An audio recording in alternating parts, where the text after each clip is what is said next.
नमस्कार दोस्तों, कैसे हो आप सब। दोस्तों, एमपीपीएससी प्रीलिम्स एग्ज़ाम की यूनिट 9 जो कि है इंफॉर्मेशन एवं कम्युनिकेशन टेक्नोलॉजी, सूचना एवं संचार प्रौद्योगिकी। दोस्तों, इस यूनिट की वीडियो सीरीज़ के लास्ट वीडियो में हम अंत में चर्चा कर रहे थे संचार के माध्यम पर, मीडियम ऑफ कम्युनिकेशंस पर। तो वहीं से हम आज की इस वीडियो को आगे बढ़ाते हैं। पहले हम पिछले वीडियो के अंत की कुछ बातों को दोहरा लेते हैं, क्योंकि वो इस वीडियो के लिए आपका जानना बहुत आवश्यक है, क्योंकि काफ़ी सारे स्टूडेंट जो हैं इस ही वीडियो से हमारी इस सीरीज़ की शुरुआत कर रहे होंगे। तो उनसे मेरी गुजारिश है और उनसे मेरी इस प्रकार की अपेक्षाएं हैं कि वो पहले हमारे पुराने सारे वीडियोस को देख लें, ताकि एक बढ़िया समझ उनकी इस यूनिट के संबंध में विकसित हो जाए। तो दोस्तों, चलिए शुरुआत करते हैं संचार के माध्यम से। कल की कुछ बातों को हम रिवाइज करेंगे और फिर आगे कहानी को बढ़ाएंगे। सबसे पहले बात करनी है माध्यम की, कि आखिर माध्यम या मीडियम क्या होता है। तो दोस्तों, संदेश को एक स्थान से दूसरे स्थान तक पहुंचाने के लिए जिन उपकरणों का उपयोग किया जाता है उन्हें माध्यम कहते हैं। फॉर एग्जाम्पल, यदि एक कोई इंसान है, वो एक स्थान ए से दूसरे स्थान बी तक जाना चाहता है, तो वो कैसे कैसे जा सकता है। वो सड़क मार्ग से जा सकता है दोस्तों, वो वायु मार्ग से भी जा सकता है, हवाई जहाज के जरिए, और जो ए है या जो व्यक्ति है वो ए स्थान से बी स्थान तक जल मार्ग के जरिए भी जा सकता है, इस प्रकार से। तो दोस्तों, हवाई जहाज से जाना, कार से सड़क मार्ग के जरिए जाना, या फिर जहाज या शिप के जरिए जाना, ये सब मीडियम हो गए। किस चीज़ के? एक व्यक्ति के या किसी वस्तु के एक स्थान से दूसरे स्थान पर जाने के लिए। उसी प्रकार से दोस्तों, संदेश को एक स्थान से दूसरे स्थान पर भेजने के लिए जिन उपकरणों का उपयोग करते हैं उन्हें माध्यम कहते हैं। हम यातायात में किन उपकरणों का उपयोग करते हैं? सड़क यातायात के साधन में हम बाइक, कार, बस, इन सब का उपयोग करते हैं। हवाई यातायात में हेलीकॉप्टर का हो गया, एरोप्लेन का हो गया, जल मार्ग से हम नाव वगैरह। तो यहाँ पर साधन क्या हो गए? जब व्यक्ति जा रहा है, ये सारी चीज़ें हो गई। इसी प्रकार से जब आप संदेश को एक स्थान से दूसरे स्थान पर भेजते हो, तो उन संदेश को एक जगह से दूसरी जगह भेजने के लिए जिन उपकरणों का उपयोग किया जाता है उन्हें हम मीडियम कहते हैं। जैसे आप स्कूल जाते होंगे छोटे में, किस माध्यम से जाते थे? बस से जाते थे, सड़क पर चलते हुए, है ना। इसी प्रकार से यहाँ पर बात कर रहे हैं संचार के माध्यम की। तो दोस्तों, इन माध्यमों की कुछ उदाहरण हैं cable, wifi, fibre optics, satellite आदि। यदि हम बात करें तो बेसिकली हम इनको दो भागों में वर्गीकृत करके देख सकते हैं। एक हो गया निर्देशित माध्यम या गाइडेड मीडियम, और दूसरा हो गया अनिर्देशित माध्यम, अनगाइडेड मीडियम। इनकी चर्चा विस्तार से करनी है, फिर जो मीडियम है उनके लिए हम विस्तार से चर्चा करने वाले हैं। सबसे पहले बात करेंगे निर्देशित माध्यम की, गाइडेड मीडियम की। दोस्तों, जब डाटा का ट्रांसमिशन किसी केबल की सहायता से किया जाता है उसे गाइडेड मीडियम कहा जाता है। और ये केबल दोस्तों कापर की हो सकती है, टिन की हो सकती है, एल्यूमिनियम या सिल्वर की बनी हो सकती है। अब इन केबल के यदि हम उदाहरण देखें तो दोस्तों, कोएक्सियल केबल डिस्क में आपने देखी होगी, ट्विस्टेड पेयर केबल आपने इस प्रकार की केबल देखी होंगी, ऑप्टिकल फाइबर केबल जो कि पूर्णांतरिक परावर्तन, किसका पूर्णांतरिक परावर्तन? प्रकाश के पूर्णांतरिक परावर्तन पर आधारित होती है, ऑप्टिकल फाइबर केबल या फाइबर ऑप्टिक्स केबल, कुछ भी आप कह सकते हैं।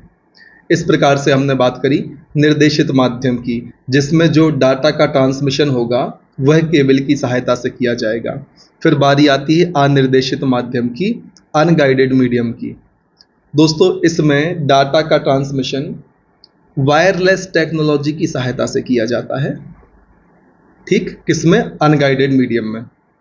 इसके उदाहरण हैं wifi, radio transmission, microwave, satellite आदि। इतनी चर्चा तो हम पिछले वीडियो में कर चुके थे। फिर हमें बात करनी थी इस फ्लो चार्ट के माध्यम से संचार के माध्यम को किस प्रकार से बांटा गया है। तो दोस्तों हमने दो भागों में बांटा, इसकी चर्चा हमने कर ली है, निर्देशित माध्यम और अनिर्देशित माध्यम, गाइडेड मीडियम और अनगाइडेड मीडियम। फिर दोस्तों गाइडेड मीडियम को हम तीन भागों में बांट के देखते हैं। या तो हम ट्विस्टेड पेयर केबल के माध्यम से ट्रांसमिशन करेंगे डाटा का, या ऑप्टिकल फाइबर केबल या फाइबर ऑप्टिक केबल के माध्यम से करेंगे, या कोएक्सियल केबल के माध्यम से करेंगे। इसी प्रकार से दोस्तों अनिर्देशित माध्यम में या तो हम सहारा लेंगे रेडियो वेव ट्रांसमिशन का, या माइक्रोवेव ट्रांसमिशन का, या इंफ्रावेव ट्रांसमिशन के माध्यम से हम जो डाटा है उसका ट्रांसमिशन करते हैं। आपको दोस्तों ध्यान रखना है, प्रश्न कैसा बनेगा, माइक्रोवेव ट्रांसमिशन किस प्रकार के ट्रांसमिशन का उदाहरण है, निर्देशित माध्यम का है या अनिर्देशित माध्यम का है, इन दोनों में से किसी का भी नहीं है, किसी अन्य माध्यम का है। आपको ध्यान रखना है जो माइक्रोवेव ट्रांसमिशन है वह अनिर्देशित माध्यम का उदाहरण है डाटा ट्रांसमिशन के लिए। उम्मीद है इतनी चीज़ें आपके लिए क्लियर होंगी। अब दोस्तों विस्तार से हमें इन्हीं सब के बारे में चर्चा करनी है। शुरुआत होनी है निर्देशित माध्यम से या गाइडेड कम्युनिकेशन मीडियम से, जिसमें सबसे पहले हम बात करेंगे ट्विस्टेड पेयर केबल की।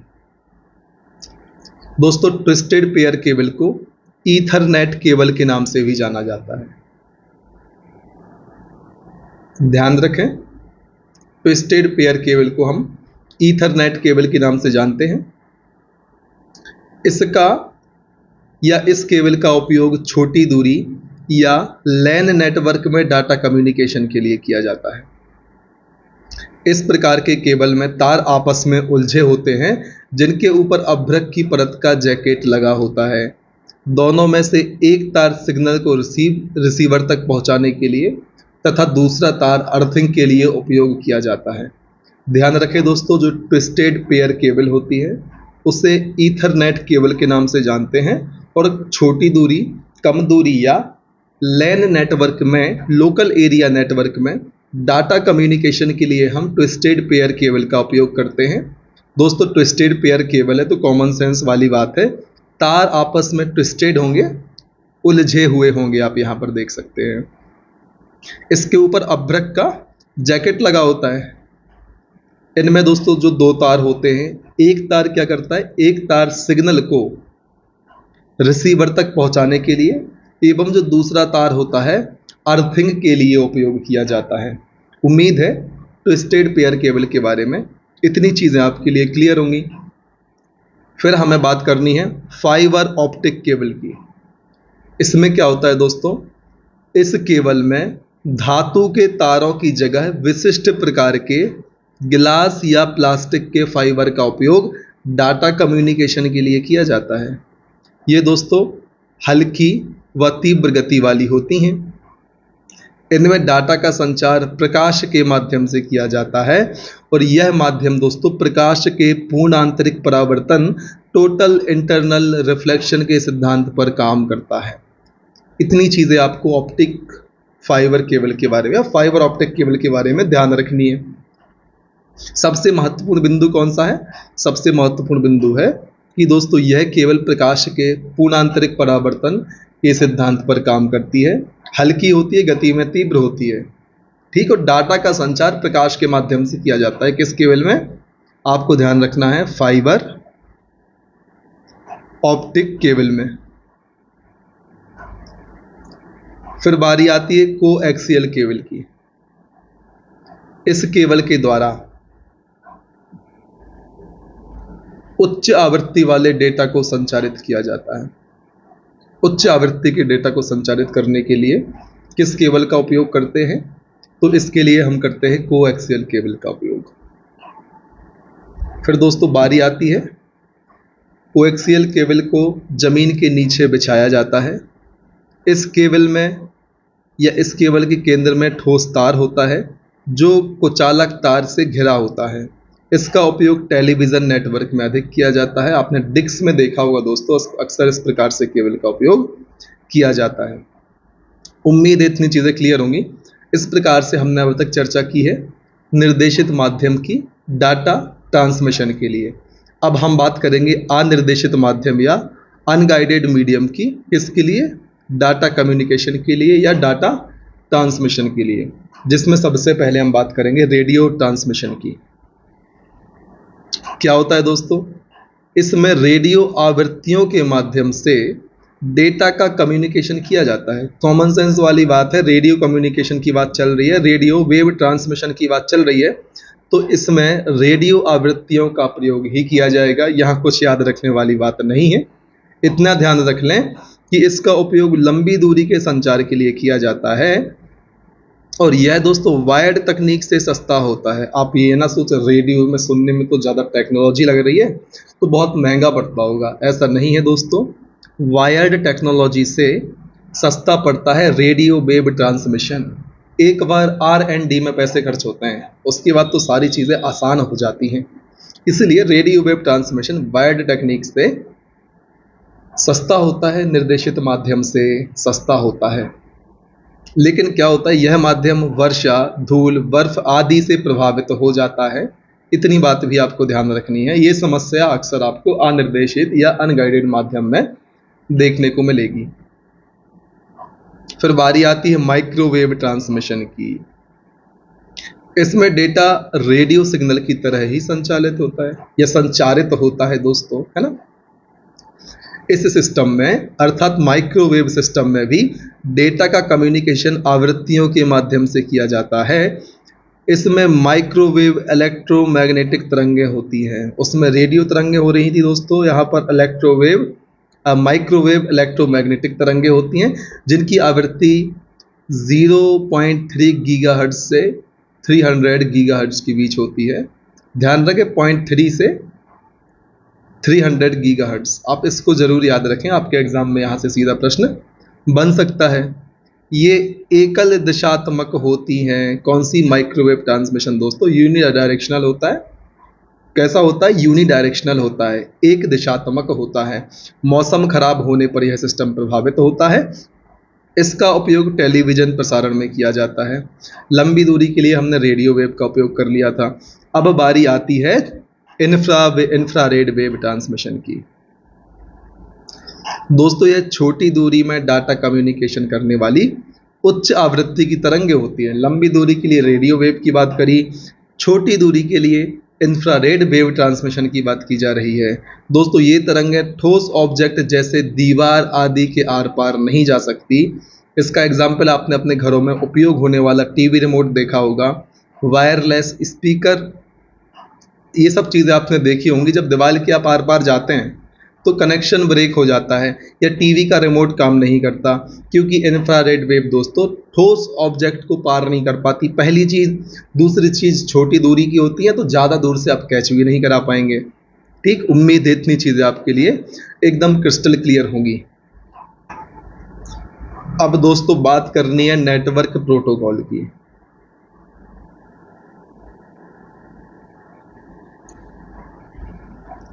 दोस्तों इंटरनेट में सूचनाओं के नियमों को प्रोटोकॉल कहते हैं।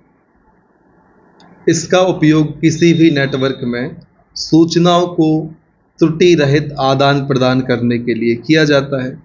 वही दोस्तों नियम कानून, यहाँ पर दोस्तों इंटरनेट पर आप सूचनाओं का आदान प्रदान करते हैं, इसके नियम कानून अलग प्रकार के होते हैं। जब हम सड़क पर चल रहे होते हैं तब भी हम यातायात के प्रोटोकॉल्स को फॉलो करते हैं। यहाँ पर भी हम अपना ट्रांसमिशन ही कर रहे होते हैं, एक स्थान से दूसरे स्थान पर इंसान जा रहा होता है सड़क से, वहाँ पर भी हमें नियम फॉलो करने होते हैं।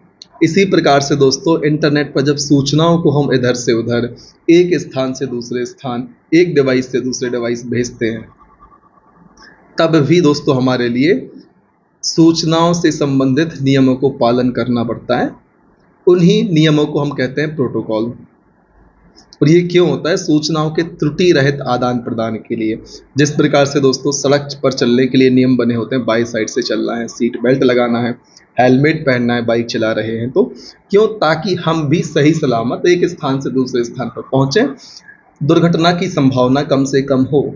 इसी प्रकार से दोस्तों सूचनाओं के त्रुटि रहित आदान प्रदान के लिए इनके संबंध में कुछ प्रोटोकॉल को फॉलो करना होता है, जिन्हें हम कहते हैं नेटवर्क प्रोटोकॉल।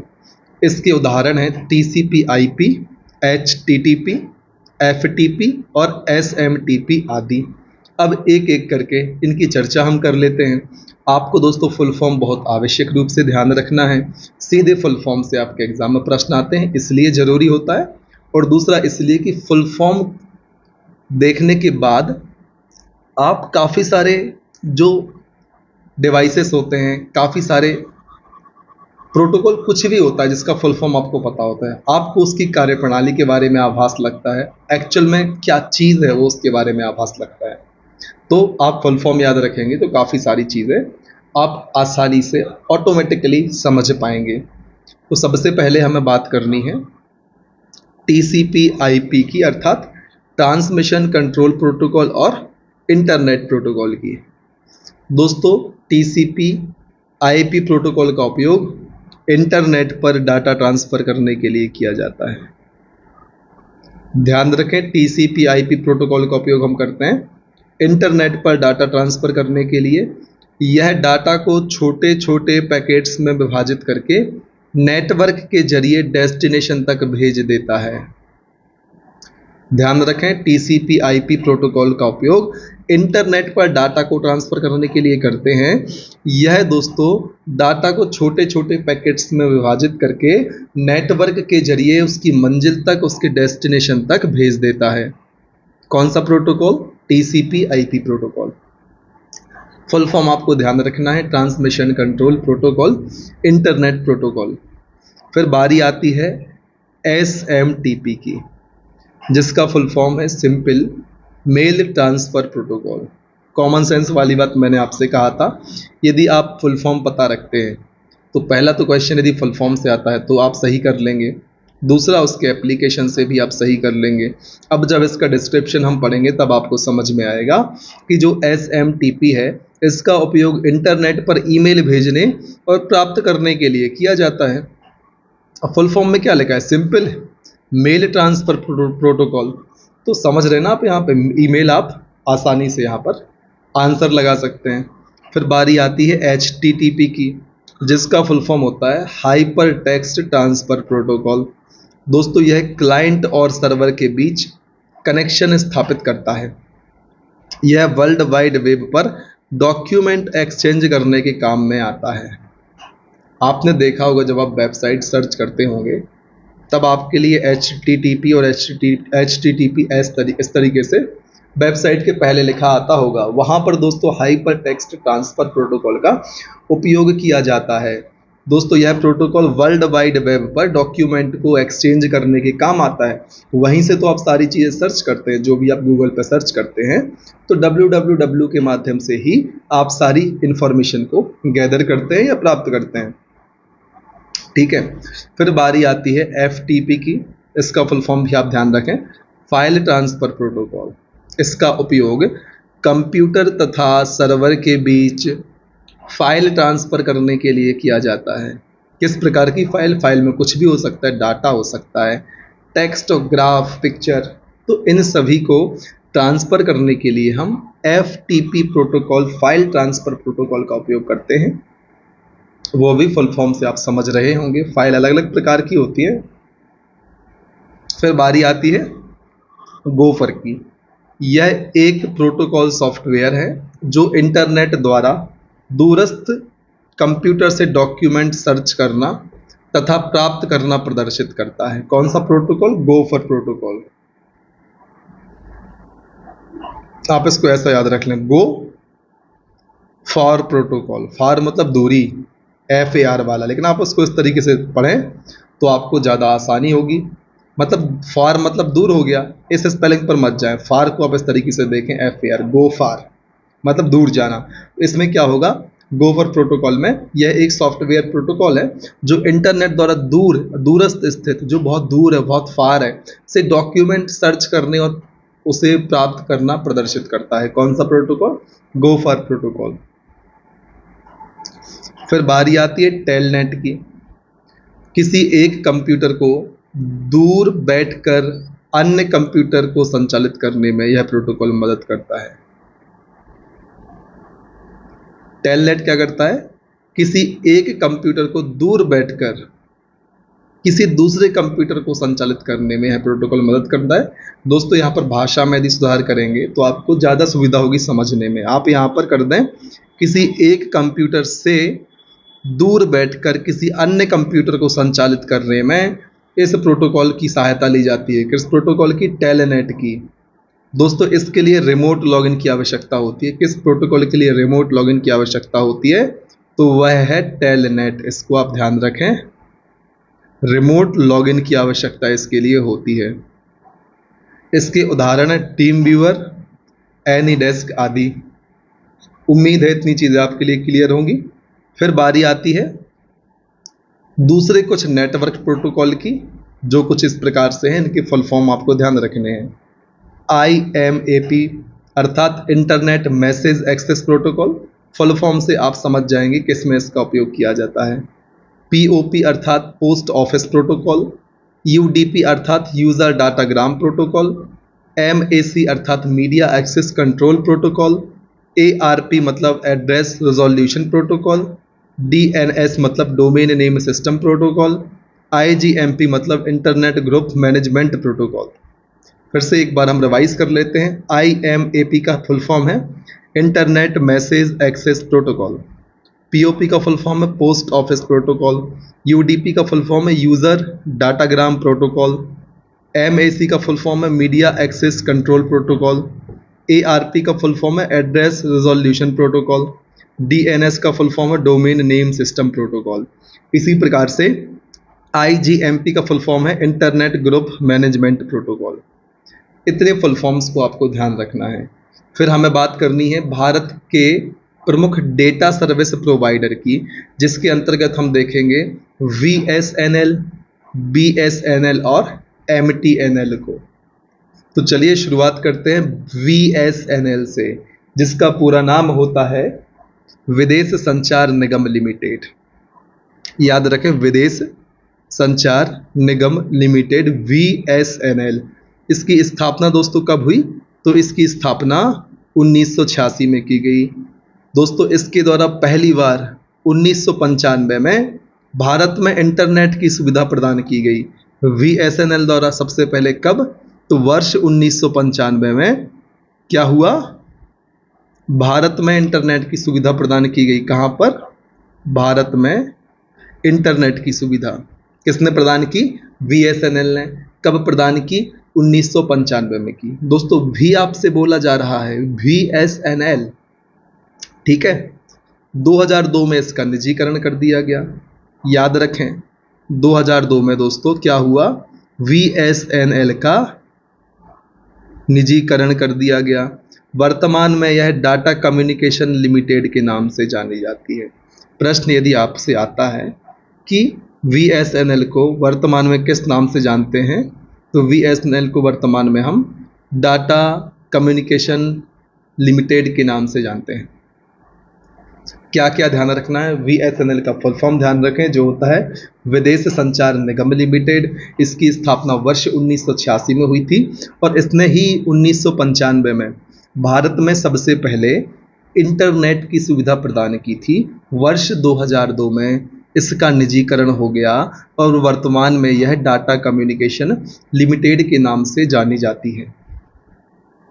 फिर बारी आती है BSNL की, जिसका पूरा नाम है भारत संचार निगम लिमिटेड।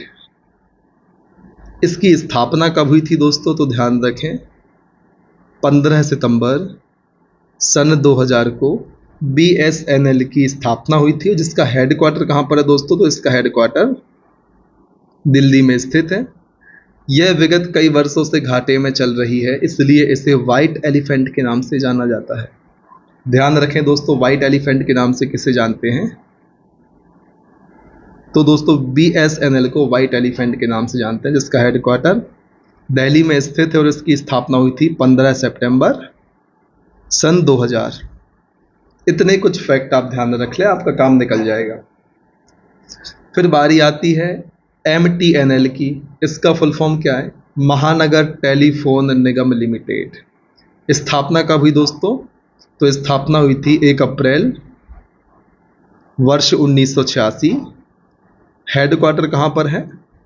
हेडक्वार्टर है न्यू दिल्ली। इतनी चीज़ें आप MTNL के बारे में ध्यान रख लें।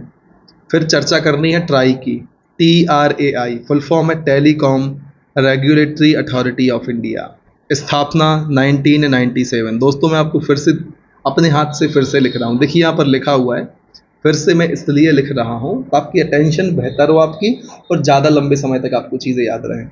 यदि आपको ये तरीका सही लगा तो कमेंट सेक्शन में बता दें, इसको हम कंटिन्यू रखेंगे कि कुछ चीज़ें हम ज़्यादा मतलब प्रयास करेंगे ज़्यादा से ज़्यादा अपने हाथ से ऑन स्क्रीन लिखने का। तो ट्राई की स्थापना कब हुई? 1997 में हुई। हेडक्वार्टर कहाँ पर दोस्तों? नई दिल्ली में है।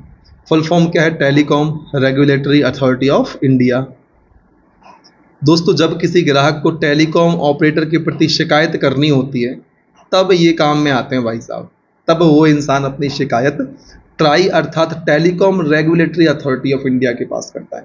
अब खुद देखिए दोस्तों, टेलीकॉम का रेगुलेशन नियंत्रण की बात की जा रही है, फुल फॉर्म यदि आप ध्यान रख लेते तो ये वाला पॉइंट तो दोस्तों आप ऑटोमेटिकली एग्जाम में सही कर देते। इसलिए मैं आपसे चिल्ला चिल्ला के बार बार कहता हूँ कि दोस्तों आपको फुल फॉर्म जरूर याद रखना है। फिर अगला पॉइंट क्या बोलता है? यदि इसके बाद कोई ऑपरेटर दिए गए रोल रेगुलेशंस का उल्लंघन करता है, रूल होना चाहिए दोस्तों यहाँ पर, इसके बाद यदि कोई ऑपरेटर बनाए गए नियम कानून रेगुलेशन का उल्लंघन करता है तो ट्राई उसके प्रति कार्यवाही कर सकता है। ट्राई का full form telecom regulatory authority of India, स्थापना वर्ष 1997, हेडक्वार्टर न्यू दिल्ली। इतनी चीज़ें आप ध्यान रख लें। फिर हमें चर्चा करनी है प्रमुख मोबाइल और डाटा संचार से संबंधित कंपनियों की। स्थापना कब हुई थी? कहाँ मुख्यालय है? दोस्तों इंडिया की जो कंपनीज हैं उनका आप सन याद रख लें, बाकी जो कंपनीज हैं उनके सिर्फ मुख्यालय या देश याद रखें, इतने में आपका काम हो जाएगा। लेकिन मेरा कर्तव्य बनता है कि अब मैं आपको स्थापना भी बताऊं, तो हम इस बात की चर्चा भी कर लेंगे, लेकिन आपको उसका लोड नहीं लेना है। लोड ले लेना इंडिया की जो कंपनीज हैं उनकी स्थापना कब हुई थी और जो गूगल वगैरह है उनका, ठीक। बाकी आप याद कर ले, ज़्यादा कुछ नहीं है, फिर भी हम प्रयास करते हैं। चलिए सबसे पहले दोस्तों नोकिया की बात करते हैं। फिनलैंड की कंपनी है, 1865 में। ये तो आसानी से आप याद रख पाएंगे, 1865। नोकिया बहुत पुरानी कंपनी है, सबसे पुरानी है, तो ऑटोमेटिकली कब आई होगी? 1865 में आई होगी। सबसे पहले आपको याद हो गया। कहाँ की कंपनी है? फिनलैंड की कंपनी है। अब दोस्तों मोटोरोला, यहाँ पर ये सब याद करने में दिक्कत होनी है, 1928। तो सबसे पहले आपका प्रयास होना चाहिए कि मोटोरोला कहाँ की है, तो USA की कंपनी है। और बताना हो आपको तो फिर शिकागो बाद में याद कर लेना। मोटोरोला कहाँ की कंपनी है दोस्तों? USA की है या शिकागो USA की है। कब बनी थी? 1928 में बनी थी। फिर सैमसंग की बात करें तो सैमसंग दक्षिण कोरिया की कंपनी है। मुख्यालय कहाँ पर है? सियोल दक्षिण कोरिया में। आप तो दक्षिण कोरिया देश याद करें सबसे पहले, मुख्यालय कहाँ पर है इसका प्रेशर ना लें। सैमसंग दक्षिण कोरिया की है। कब स्थापना हुई थी? मोटोरोला के 10 साल बाद, मतलब 1938 में। फिर एप्पल तो हम सभी जानते हैं USA की है, इसका हेडक्वार्टर है कैलिफोर्निया में। कब बनी थी दोस्तों? 1976 में बनी थी, इसको आप याद कर लेना। फिर दोस्तों ब्लैकबेरी कहाँ की है? कनाडा की है दोस्तों, इसे जरूर याद रखें, कंफ्यूज नहीं होना। ब्लैकबेरी कनाडा की है और इनका मुख्यालय कनाडा के ओंटारियो में है। कब दोस्तों? 1984। फिर लेनोवो की बात आती है, चीन की कंपनी है और मुख्यालय हांगकांग में होगा। ये भी 1984, किसके साथ? ब्लैकबेरी के साथ। फिर भारती एयरटेल दोस्तों 1995 में स्थापित, नई दिल्ली में मुख्यालय। फिर गूगल दोस्तों 1998, आपको पहले से याद होगा, USA का है गूगल और कैलिफोर्निया में इसका मुख्यालय है। फिर बारी आती है रिलायंस जियो की। तो दोस्तों रिलायंस जियो 2007 में स्थापित हुई, मुंबई में मुख्यालय। वीवो दोस्तों चाइना की 2009, इसके पहले चाइना की हमने लेनोवो भी पढ़ी थी और वीवो भी पढ़ ली है। लेनोवो कब की थी? 1984 की थी, हांगकांग चीन में मुख्यालय। वीवो 2009 की है, जियो के 2 साल बाद। जियो कब की थी? रिलायंस जियो 2007 की थी, हेडक्वार्टर मुंबई में। वीवो 2009 की है, चाइना की कंपनी है। VI वोडाफोन आइडिया 2018 में स्थापित और गांधीनगर गुजरात में इसका मुख्यालय है। उम्मीद है इतनी चीज़ें क्लियर होंगी आपके लिए। एक बार हम चेक कर लेते हैं आगे कहाँ तक इस टॉपिक को जाना है, उसके हिसाब से फिर हम अपने इस वीडियो को आगे बढ़ाते हैं। तो एक काम करते हैं दोस्तों, इस वीडियो में इतना ही रहने देते हैं। अगले वीडियो में हमें चर्चा करनी है भारत में सर्विस प्रोवाइडर के द्वारा किस किस प्रकार की सुविधाएं प्रदान की जाती हैं इसकी। तो यहाँ से दोस्तों हम शुरुआत करेंगे अगले वीडियो में। तब तक के लिए बने रहें हमारे साथ, लगातार मेहनत करें और तब तक ना रुकें जब तक कि आपको आपकी मंजिल प्राप्त नहीं हो जाती। जय हिंद, वंदे मातरम।